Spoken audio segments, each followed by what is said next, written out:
and the speaker is Sonia. Thank you, and I really would like to thank François and Peter and all the organizers for this workshop, for giving me the opportunity to present some work with my colleague Sandra Fortini at Bocconi University in Milano and our former student Polina Sporisheva, I think.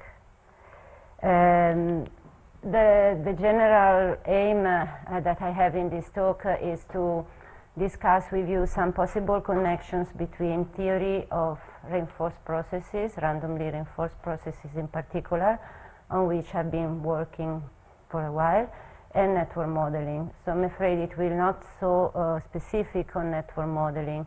I've been studying these classes of randomly reinforced processes from a general probabilistic point of view, but I think they could be useful as tools for network models, and I would be very happy to have your suggestions and advice and comments. Reinforced processes are of interest in probability and in many fields, and in graph modeling, I guess they are known as preferential attachment rules, but when you have some non-stationary behavior, forms of competitions or selection or other asymmetries, you may want to these reinforced processes are not enough, and you may want to use randomly reinforced processes with random reinforcement, or forms of random preferential attachment, weighted preferential attachment. And moreover, we may have more processes, so multiple sequences or systems, interacting systems.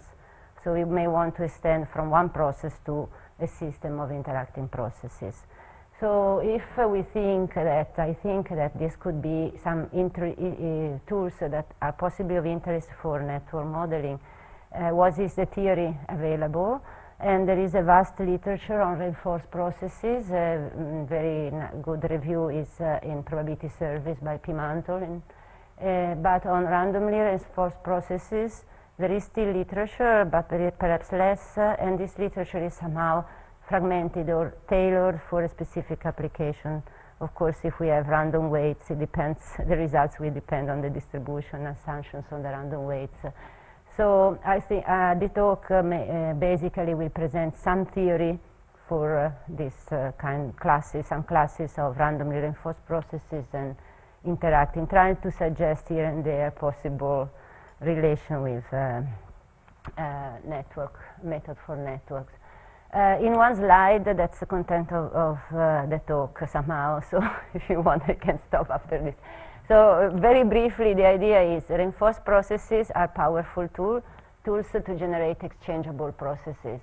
The reinforced processes gives a generative rule or predictive rule for generating the next observation given the past, and under conditions this system of predictive distribution characterizes a probability law for the process, and this law can be exchangeable. If you have an exchangeable sequence, then it's a result that goes back at least to the Finetti that the sequence of the predictive distributions converge to a random limit, and the empirical sequence of the empirical distributions converge to a random limit. And the sequence is exchangeable. This random limit is called the directing measure of the exchangeable sequence. So the data are IID from a random sample from this F given F. That's, but if we have a randomly reinforced process, this randomness of the reinforcement breaks exchangeability. So the basic question in the talk is, will the properties 1 and 2 still hold? And the answer will be yes, at least for some classes of randomly reinforced processes, and therefore these processes will be asymptotically exchangeable. So from exchangeability we go to a form of asymptotic exchangeability. I think, again, I anticipate an open question that I don't have an idea how to solve approach. But while connection with graph limits, that also this is on network, this workshop, but we heard about graph limits and problems of sparsity or not. So in the talks of Dan Roy or Pierre Latouche, we know that there is Kallenberg gave an analog of the property 2, convergence of the empirical. This random F would be the graph one, and I don't know if there exists an analog of property 1. So in a way I'm discussing these problems in this, I will have random variables, not graphs. My vague idea of conjecture is maybe they are useful not only as modeling tool but also in this kind of theory. Because we will see the behavior can be that, well, the distribution will be asymptotically exchangeable, but the directive measure has a support that is a subregion of dominant colors or edges or vertices. So in a sense it could be sparse. But so this is the talk, it's clear already. Otherwise I'll go through this a bit more. So I start with some introductory examples, starting from urn schemes that are the basic examples of reinforced processes. And then I'll go to randomly reinforced, so the basic question again will be what is the limit behavior? The process will not be stationary, so the question is will it converge to some steady state? And I'll discuss a class of processes that are called conditionally identically distributed, for which we have some kind of behavior, and another situation when we have dominant atoms, called species, colors, or edges. Then I briefly mention some extensions to systems of interacting randomly reinforced processes and briefly a discussion. So I start with my favorite, the polyaurn, two colors polyaurn, which is the basic example of a reinforced process. Everybody knows, but just so we have an urn with alpha balls, alpha 1 of which are red. At each step we pick a ball, we look at the color xi, and then we reinforce by the probability of extracting again the ball by adding an extra ball of the same color. It's familiar to everybody. I just would like to underline that Polya introduced this scheme as a model for an evolutionary process, like the spread of a contagious. Red can be sick and black can be healthy, so you see we have an urn composition that evolves over time, and then one is interested to understand what will be the asymptotic proportion of sick people in the population. So that's why the limit is a random variable, because the limit theta depends on the little omega, the path that we follow. It is only because this process happens to be exchangeable that it is also stationary, exchangeable, so in a way we can forget time and model this as a sample from a random Bernoulli, from a Bernoulli with a random theta that has a prior distribution, so usually called a private. So we have this evolving process that is stationary and exchangeable. But we can consider a time-varying reinforcement or a random reinforcement. Pimanto 99 as a time-varying polyaurn, where the reinforcement may depend on time, or we can imagine we have just a random number, so when we pick a red ball, we add W3, for example, in this case, red balls, and the scheme, I don't know if you can read there, so we have these W's. And this process is no longer stationary, so time cannot be ignored. And then the idea is, again, what's the spread of this contagious, or what's the asymptotic distribution? Does the fraction of red balls converge? And that's, so similarly, we can extend to an urn with k colors, and again, we have alpha C initial composition with alpha C balls of color C. At step 1, we pick a ball with probability proportion of the number of balls of color C, and then at each step we pick a ball, record the color, reinforce by adding one ball of the same color. That's the usual scheme that gives just the notation. I will write in red the predictive. If you see, it's strictly related to the empirical, to the fraction of number of NC, the number of balls that we have, of color C that we have extracted in the sample divided by n. And we know this converges to a random number PC. Is there a pointer? I guess this one? No. Anyway, ups.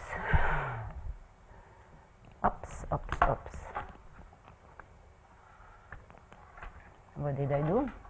Okay. So we know, no? So we have that this proportion of white balls convert to a vector of random proportion having a Dirichlet distribution.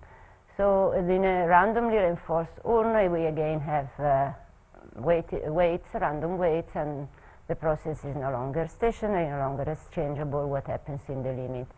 So as an application, just to suggest, it's not application with networks, I mentioned this work by Caldarelli and others, where in place of a population of balls in an urn, we have a population of edges. We have n vertices and e potential edges, and in each edge it's a weighted network, so each edge has attached an initial weight alpha e. And so at the beginning we pick an edge with probability proportion to the initial weight, and whenever we pick an edge, like a ball, we reinforce with a random number of balls it was before, so we reinforce with a random W. So we have this reinforced scheme, so my plot. That's again, so the probability of picking the edge A star, say, in the next draw is proportional, is equal to initial weight plus the sum of the weights, that we have added along the sampling. And well, of course, if Wn is 1, then it's exchangeable. It's the scheme Bernoulli multinomial Dirichlet. If it is random, that's a problem. What is the asymptotic behavior of this network? And so, what is in common of this? What do these examples have in common? They are all reinforced processes. So let me say again, a reinforced process is a generative rule that says how x1 is as a distribution p1, and then gives the generative rule for picking xn plus 1 given the past. And the sequence of predictive distributions or generative distribution characterizes the probability of the sequence, and then a reinforced process can generate an exchangeable sequence. And this is again the same scheme. This is the scheme of the Chinese restaurant process, but it's somehow the more sophisticated and more a smarter version of this with edges has been discussed in terms of edge exchangeability by Harry and Diana in their very nice talks. So the story again that I mentioned at the beginning is that when we have an exchangeable sequence, then almost surely, well, with probability 1 with respect to p, the predicted distribution converge, empirical distribution converge, and that is the directive measure. So the xi are a sample from this f. We first, this evolutionary process is equivalent to a static phenomena where we first pick f and then we pick IID from f. As I said, if we have time varying or random reinforcement, then we break exchangeability, and the problem is, well, are those properties you see, the predictive and empirical converge to the same limit. They converge and they converge to the same limit. Is this still true if we break exchangeability? So if we have an exchangeable process, okay, it's evolving, the proportion of red balls is evolving over time, but it's stationary. If we break exchangeability, suppose we start with an evolutionary process that is stationary, then we introduce these random weights and the process begins to go around. But at some point we want to see, will it return somehow to an exchangeable steady state? That's what's going to happen. Except that we know that in the examples I was mentioning, the directive measure is beta, Dirichlet process, or whatever. But with this, while breaking the exchangeability with the random weights, where is it going? It's an open question. I'm just going to give one little result. So, as I was mentioning with my figure and with my hands, what is broken when we introduce a randomly reinforcement is stationarity. And indeed, there is a proposition in Kallenberg that says a stationary process that satisfies this property is exchangeable. this property is a sort of marginal spreadability. We can pick n plus 1 or whatever future observation, and this vector has the same distribution. And randomly reinforced processes may satisfy that condition, but fail to be stationary. So if we have a sequence that satisfies that condition, of course, if you divide, that means that the future observations are all identically distributed given the past. Therefore, they are called conditionally identically distributed. So we have IID, CID, conditional on the past, the future, and that's a notion introduced by Berti Pratelli and Rigol in 2004, inspired by Kallenberg. And so one can prove that if a process has these properties, exchangeability, roughly speaking, minus stationarity, then the predictive still converge, empirical converge, they converge to the same limit, the process is asymptotically exchangeable, and the directing measure is that limit. So roughly speaking, they have the behavior I was saying. They go around, but at some point they become stationary, exchangeable, but we don't know where what is that F. In parentheses, that's a little, this only for François, because a time ago you asked me, is there a definite kind representation theorem? So in case, it's like, that's the closest thing we found so far, that in a way you can imagine you have a population Fn that is moving, like in state-space processes, but it's not a Markov process, it's a martingale. And that's, this construction gives you, it's not a representation yet we are working, but I don't know if it is, in this context it's not particularly useful, but so this can be generalized, so you can, I consider the conditional, if you want, given the natural filtration, but you can consider any filtration, or translated, it means that you can consider the conditional distribution of the next observation given x1, xn, and possibly other variables, for example, the weights, and have a process like that, as in the examples I was mentioning. So this is very general, but in particular one can say that if the weight is independent on the value of xn, so if the weights only depends on the draw, but not on the realization of x in that draw, it doesn't depend on the color, if you want, or it doesn't depend on which edge you have picked, then the process is CID, and then it has the properties that I mentioned. But another, yeah. Just to clarify, so the property mentioned you on the previous slide before that with the martingale. So that is the martingale is with respect to the canonical filtration, not the exchangeable sigma filtration. No, this is a martingale with its natural filtration. Sigma right. F1, F. Not F like the martingale proofs of the No. Maybe it really, in fact, here it doesn't really matter, perhaps, but in case. So the story is, I'm interested in these randomly reinforced processes because of, I can have so selection, competition, weighted preferential attachment, whatever, what happens in the limit. If the weight is not is independent on the value of xn, they have this condition identically distributed dependent structure, and then we can say, okay, everything is asymptotically exchangeable, and so on. But there are situations where it's interesting to have the weight that depends on the value of x. In the example of the k-color polyurn, I might have that the weights associated to xn in fact depends on the color. So in a way, let's call it W prime C. You have a different weight for different colors. Then the process is not conditionally identically distributed CID anymore, but the predictive can be still such that we have those properties. We still have that the predictive converge, the empirical distribution converge, and the process is asymptotically exchangeable. Convergence of the predictive implies asymptotic exchangeability. That's a no result, for example, in Aldous. So the question is, what is this F? So I said, okay, the process is going around because of these random weights, but asymptotically. And in this case, it's an open problem. I mean, There are, Pimentel has a paper on non-convergence of, so even for showing that doesn't converge somewhere, it's an anisoprobability paper. But here there is this interesting fact that, of course, it depends on the weights. So suppose that I have a weight that depends on the color. In terms of the edges, when I pick an edge, I have a weight specific of that edge.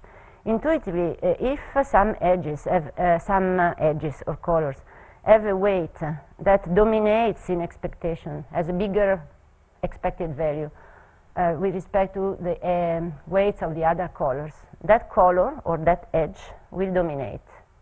And in fact, one can prove that the predictive probability, the probability of picking again an edge E prime, goes to 0 if this edge is not in this dominating set, which is defined above.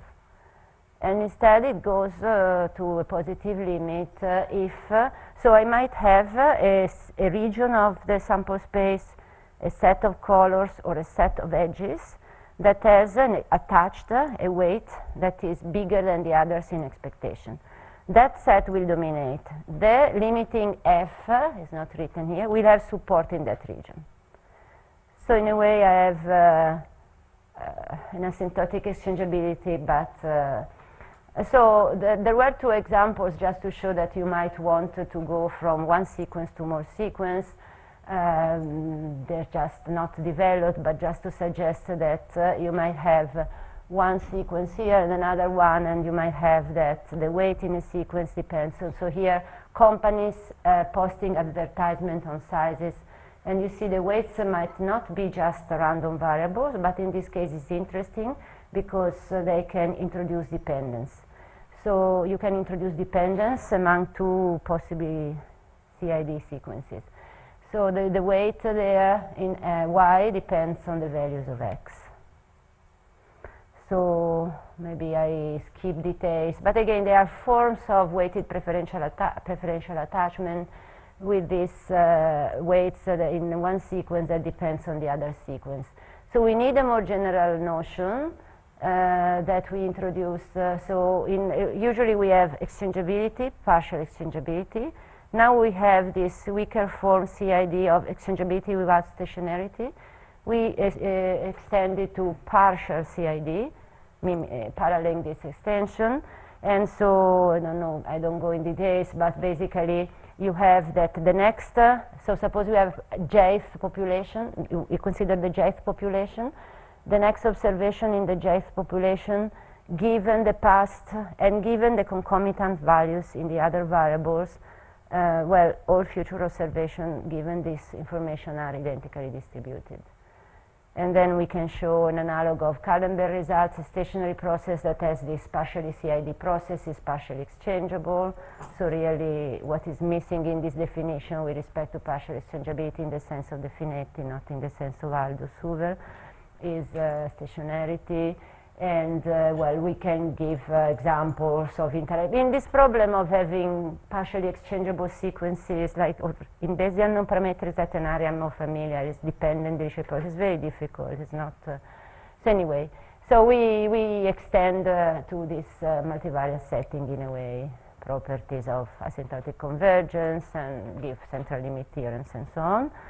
Summary, two last slides.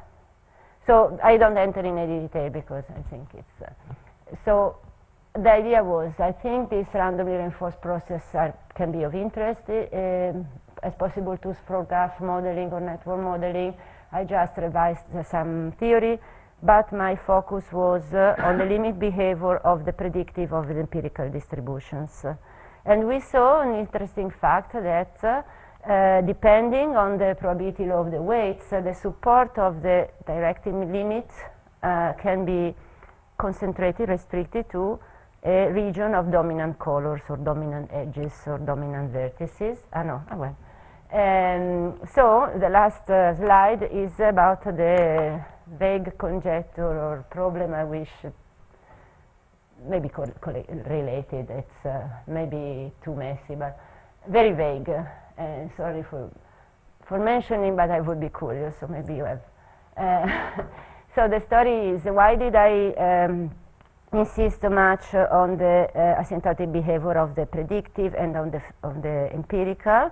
Well, because it's interesting from a probabilistic point of view, for many other reasons, but also in paralleling the theory of random graphs and graph limits. I'm interested to this fact, that we can, as I mentioned at the very beginning, Kallenberg gives an analog in terms of graph limits. So we have the phonetic type representation for exchangeable graphs. There is this graphon, which is, in the sense of Kallenberg, the limit of the empirical distribution. If we could find, it would be interesting to find an analog of convergence of the predictive distributions, so that maybe it would be easier to use all these predictive constructions that are explored in Bayesian statistics in probability. It's a bit ambitious to say that, but maybe one can say, okay, if I have this kind of evolution, then the limit would still be exchangeable, because the limit is asymptotically exchangeable, the process, but the graphon would have a support restricted on a region of dominating vertices. With this, I close. And thank you very much again for this. Has been really great workshop. Thank you.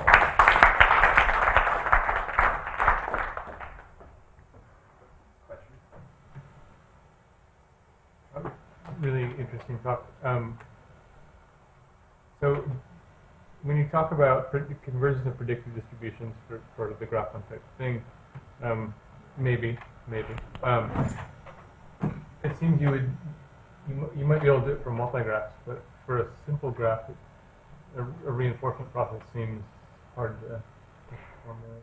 So the example that I was taking from Caldarelli, Grimaldi, and others is weighted net or I have no clue. So any discussion we can have, I would just be very interested. But my vague idea is that when I have like an adjacency matrix or a GN, that would be similar to the distribution of x1, xn. Then I have xn plus 1, so I go from Gn to Gn plus 1. So I had a suggestion by Svante. Yesterday was saying, trying to see if your conjecture make any sense with an easy model, a stochastic Bohr model, but maybe Erdős-Rényi model, just something very simple, try to see. Honestly, I was hoping to be able to formulate this a bit more precisely before coming, but I didn't manage. But it doesn't seem an easy problem. Maybe it's even too ambitious, but maybe this audience or people in this research program will have some ideas. I don't know. I don't know if it makes sense as a question. I mean, it seems kind of, you have for all this exchangeable asymptotic predictive converge, empirical converge. We have empirical converge, predictive converge, but I have no clue. I mean, a little clue, a little bit more, some clue I have, but not precise enough to put in a slide, and very vague, very vague. We can talk, I would love to. Say one sentence about in the genetic case, the predicted result. How do you put that? Say again, sorry, because... What kind of proof technique do you use to get the predicted result in the sequence case? That result is established, right, for definity? You can use, Martinger again, or you can use a more direct proof, as in Aldo's book in 1985. We can do something like a backwards Martin then. We have to. Okay. I'm aging, I cannot hear. No, I'm kidding. No. Maybe we can take off. Okay, yes. Are there more questions? No. Okay, then thanks again to the speakers. Thanks.